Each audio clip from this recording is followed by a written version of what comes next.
हे प्रभु, आज हम सभी भक्तगण मिलकर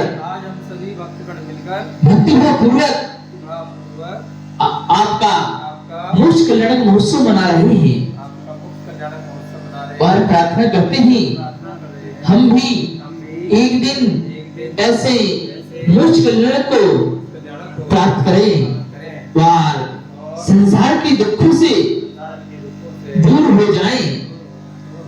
इसी मंगलमय भावना के साथ अर्घ्य समर्पित करते हैं। ओम ह्रीं माघ कृष्ण चतुर्दशी मोक्ष कल्याण प्राप्त है।